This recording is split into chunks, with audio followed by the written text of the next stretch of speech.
And I'll just start off by acknowledging that the Cudlee Creek fire swept the lands of the Peramangk and the Kaurna people, and we pay respect to their elders past, present and emerging, and their ongoing connection to country. And I'm assuming that, I know that Amanda at least is very familiar with South Australia, but yeah, if you've spent some time here in the beautiful Adelaide Hills, you'll know what we're talking about. It's sort of, I'm about 40-minute drive from Adelaide right now. It's a very picturesque mix of hills and valleys and vineyards, orchards, everything in between. We've got a lot of cows, sheep, alpacas, horses, many kangaroos, parks and trails, phenomenal bird life, excellent bakeries, even better wine.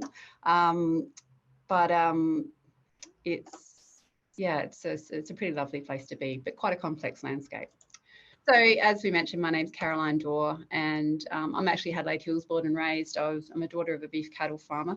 For the last 2 years, I've been employed by Hills and Fleurieu Landscape Board, and I'm the team leader of the fire recovery project, bringing the Commonwealth and state money from the local economic recovery funding bucket, or LER as we call it, and I'll keep referring to it, to the Cudlee Creek fire scar.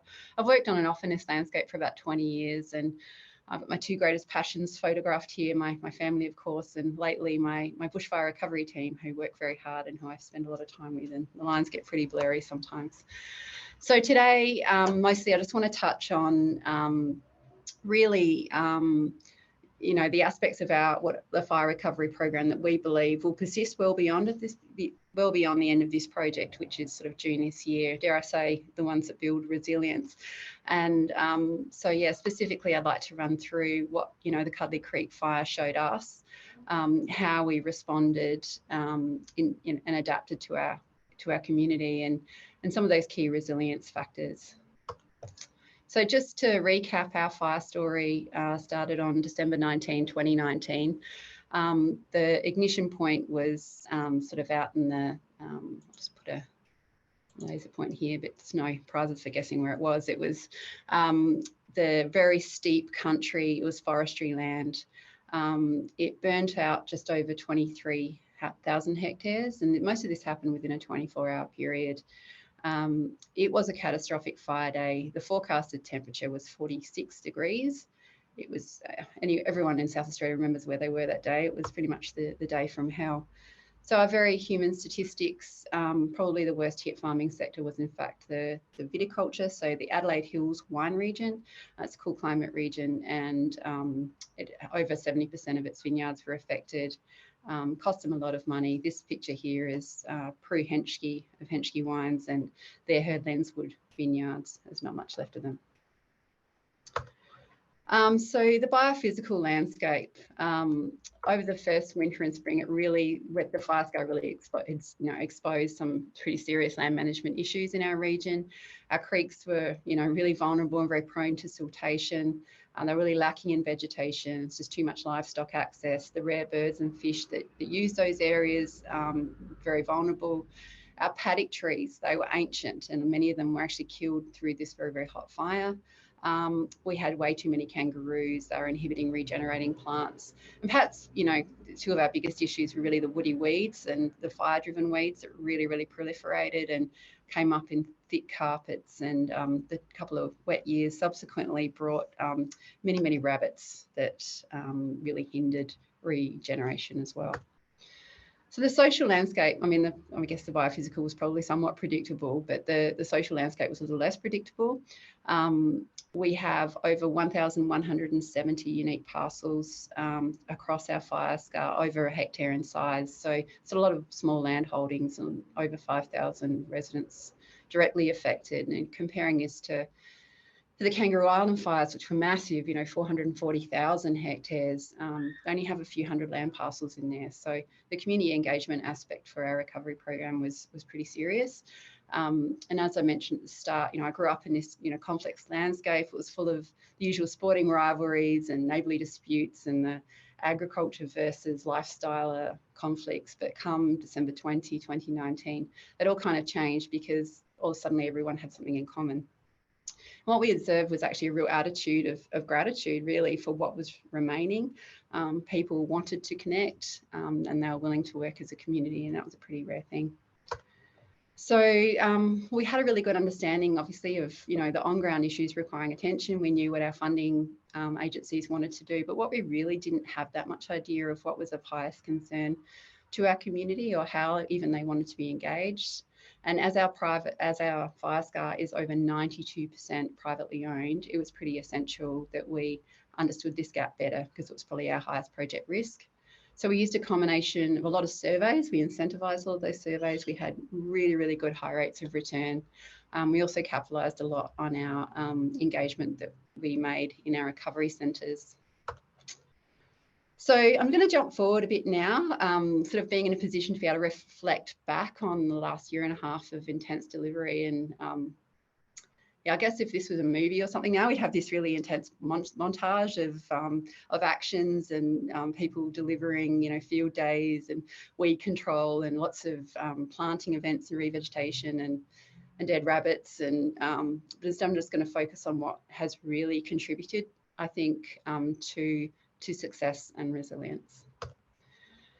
So number one, I really think it's the relationships. And after listening to the fire affected community, we followed up with staff who are amazing, who can communicate with people, who are really backed up by quite a strong dedicated comms campaign.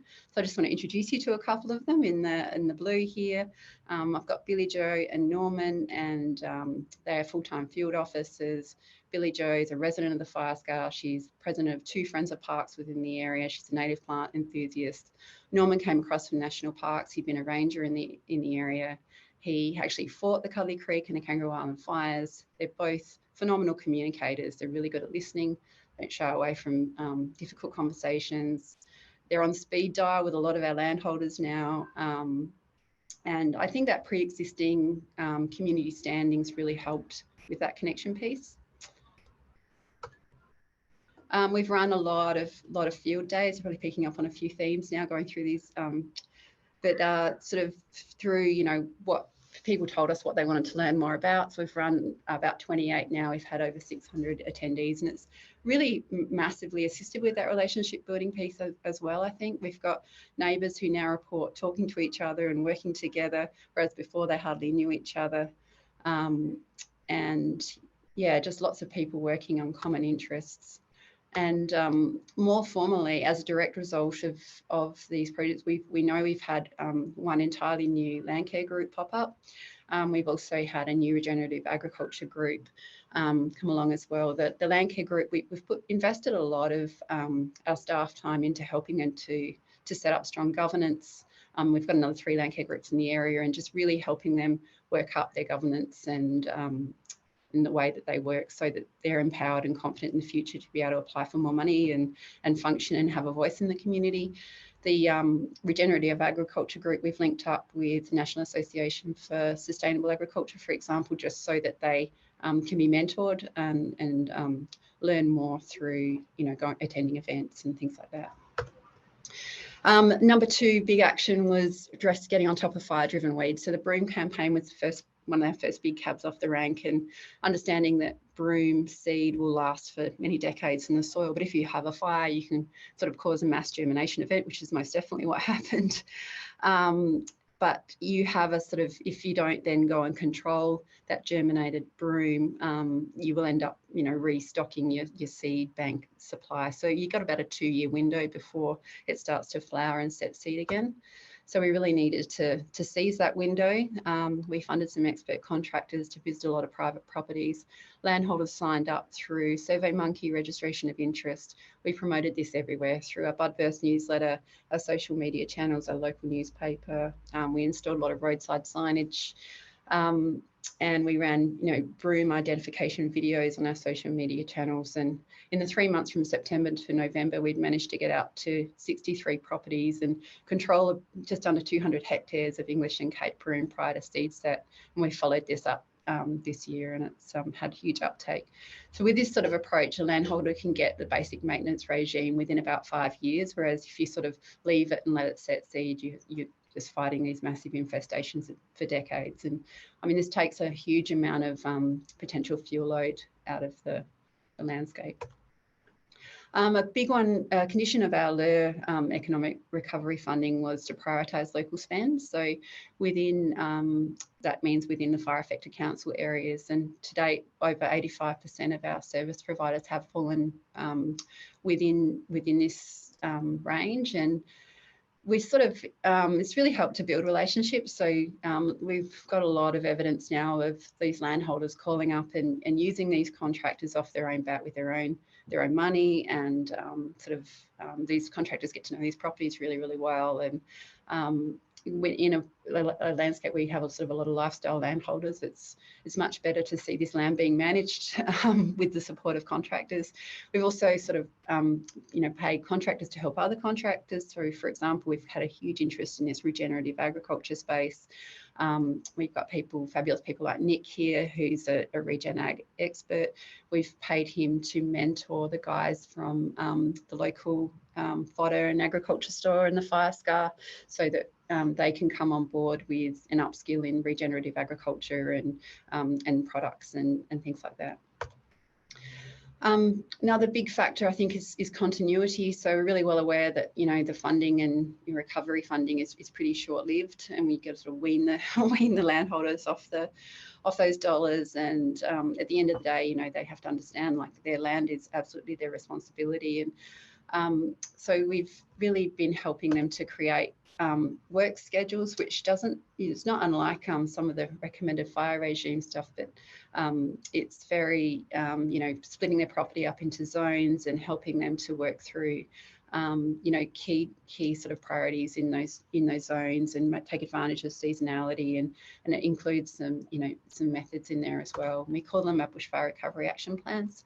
It's a template that we'll continue to use in all of our future programs as well. We'll probably call them resilience action plans, I think. So further to that, our landscape board has recently committed to keeping the staff, like the Billy Joes and the Normans, working in this landscape in our other programs. So the people who have, things like these bushfire recovery action plans will continue to be able to, contact staff who help them to write them in the first place as they move forward with them. First Nations involvement, and I don't mean to put it down as a low priority, it's a really high priority, but it's something that we've had a bit of trouble, really, really doing as much as we have been able to, as much as we've wanted. It's a capacity thing where our traditional owners are getting pulled in so many different directions at the moment. I'd certainly like to invest more in that capacity building side, but we've encouraged a lot of relationships between private landholders and traditional owners in our fire scar, and we've done that through getting a lot of contractors to go out and work on properties in these recovery activities. We've also run some Aboriginal fire management training with Victor Stephenson for our Paramank and Kaurna people as well. Just a few other cool and slightly surprising resilience outcomes that I wanted to share. Firstly, our survey data came up with people were so interested in native grass pastures and establishing native grasses, and we found that one of the major drivers for that is that people especially like the idea of C4 native grasses that stay greener through the summer with less sort of flammable biomass. They also respond really positively to fire. So we've been able to fund a couple of establishment trials using biochar and other treatments, and we've run field days on these, and they've just been fully subscribed. And we've had the push to sort of update all our native grasses manuals and how to type information as well. Watercourse fencing. So recognising that creek lines are one of the first places to show signs of recovery post-fire. And that permanent pools are essential to wildlife post-fire, and also that they're home to a lot of rare birds, including this cute little guy in this picture, which is a crested shrike tit. We've installed about 15 kilometres or so now of watercourse fencing. We've focused on all steel fencing because it doesn't burn. So next fire, hopefully it's all still standing, and it protects those recovering areas from livestock post-fire. With the wet years, we've had a lot of subsequent natural regeneration in the landscape. So apart from all the re-veg that we've also delivered, natural regeneration just always grows way faster than re-veg. And if you can, work with nature in that way and sort of protect it from whatever grazing herbivore you have around, and protect it effectively, that's really powerful. And so we've invested in sort of the right sorts of tree guards for the right landholder. This picture is a mallee mesh tree guard specifically designed for cattle, and we've partnered in the cost of a lot of these. And what these landholders will have these tree guards forever, and they'll be able to reuse them as they outgrow their wandering herbivore. But it's they'll also recognise the value of regeneration in the landscape as being, the paddock trees of the future. Yeah, more weed stuff, not just the broom. I mean, the broom one was a great sort of campaign, but we've also got a lot of gorse, artichoke, blackberry in our landscape, and we've been able to partner and get a lot of co-investment with our landholders. We've sort of up over 300 hectares of solid weed control that has been undertaken in partnership with our landholders. We've also worked extensively with the Department for Environment's burning on private lands fuel reduction programs to tackle some of these really big problems like gorse infestations.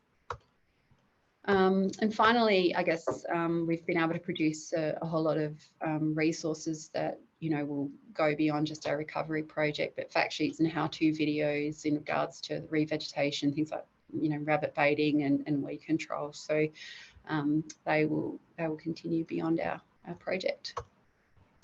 So I guess just to conclude, I think we have made a real difference to, we're sort of in this evaluation phase at the moment where, because our project's sort of winding up, but, we've had so much positive feedback, and I think landholder capacity is really improving, and confidence in that, that belief that they will fully recover and probably even come back better. We've done this through a lot of listening, a lot of watching, and a lot of responding and adapting, and just providing flexible mechanisms and I think very sound interventions at the right time for the community and for the landscape.